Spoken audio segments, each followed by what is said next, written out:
Hey, Taco here. In my last flight video, I talked about how somebody was out there with a drone kind of following us around, and I wasn't sure of the rules. So I went and I looked them up directly on the FAA website, and it says for flights near airports in uncontrolled airspace, that's where we were flying, that remain under 400 feet, above the ground, prior authorization is not required. When flying in these areas, remote pilots must be aware of and avoid traffic patterns and takeoff and landing areas. A drone must not interfere with operations at the airport and must yield right away to all other aircraft. So let's look at that in a little bit of detail. So as far as takeoff or landing areas, that's staying away from the runway. And in our case, takeoff and landing areas is the grass strip in between the runway and the taxiway. So yeah, the drone shouldn't have been there.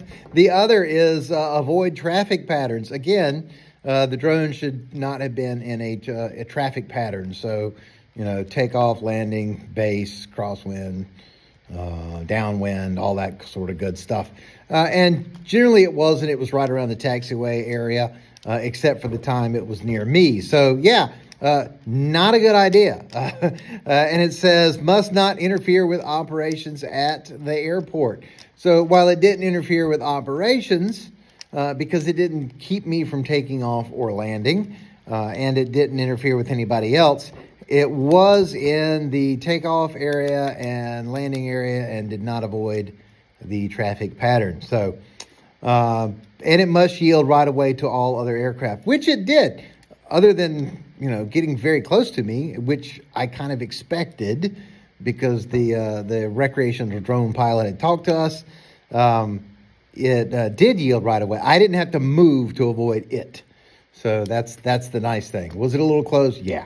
But as far as airport operations, and even the FBO manager has told me that I could fly a drone out there as long as I stay basically back off over the fence. So above the hangar would be fine, or along the tree line where the fence is, where we don't expect aircraft to land or take off. So there's that. And then, of course, the pattern altitude for that airport is 1,000 feet. So the drone's not going to go up there. There's no obstacles it needs to go over to get up to 1,000 feet. So anyway, learned a little bit today. I do have a drone, but I've never flown it anywhere near an airport. I tend to stay away from those. And since I've been flying in person, I don't think I've even turned a drone on in a year at least. So anyway, learned a few things. Remember, rule 1, don't go splat, especially into a drone. It would hurt.